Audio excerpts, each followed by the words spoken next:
Well, there's a lot of work that's generated when you get a bill in the mail or when you're trying to present your insurance card when you see a physician, and a lot of that goes on behind the scenes as well. And I'm sitting here now with Lola Jordan, who's with Companion Data Services, who really is doing a lot behind the scenes to make it smoother on the front end. Now, Lola, when things go well, it's because certain IT structures are taking place and they're working. What happens when things don't work? When things don't work, what will occur, and I like to give the example of my husband, is you present your card. It's a Blue Cross Blue Shield card, and the provider's office, they don't know which Blue Shield is supporting it. And you present it and you get your services, and in the mail comes a big bill because it didn't work.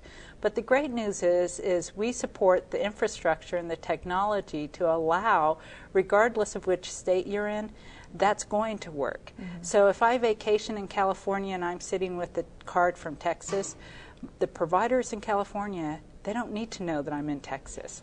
They just submit the claim to the insurance company in California. It goes across a private cloud, and the claim gets paid. Because people don't realize Blue Cross Blue Shield is a lot of different states and regions that make up that name and company. Is that right? Correct. There's 39 companies, independent companies, that are licensed completely separate. Completely separate. Some of them are profit, some of them are nonprofit. They all have their own CEOs, their own financial structures, their own policies, but they work together to make it interoperable and seamless for their members across the country. So what could be done better? I know that you're doing a great job and things, for the most part, in your eyes, are working, but what could be done better?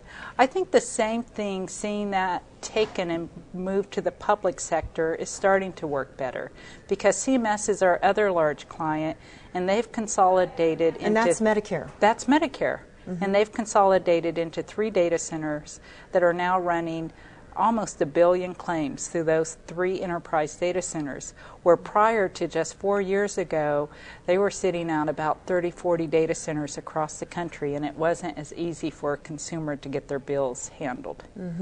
What do you see coming down the road? What sort of technology support will you be getting that will be coming online soon? What's very important is the technology that we're starting to offer today, and that's already online, that's not as prevalent in the market, and that's virtualization of servers, because it makes us green. It's really important that we start thinking about the energy consumed and how much of the impact it has on the environment. So we're really focusing on Z-Linux, which allows us to virtualize our mainframe machines, do some virtualization of applications that have been there for a couple of decades. So that's really important, that companies have options to virtualize and become more green for our children. All right. Lola Jordan, thank you so much for speaking with us today. Thank you. I'm Mabel Jong. You're watching continuing coverage of the World Healthcare Congress in Washington, D.C.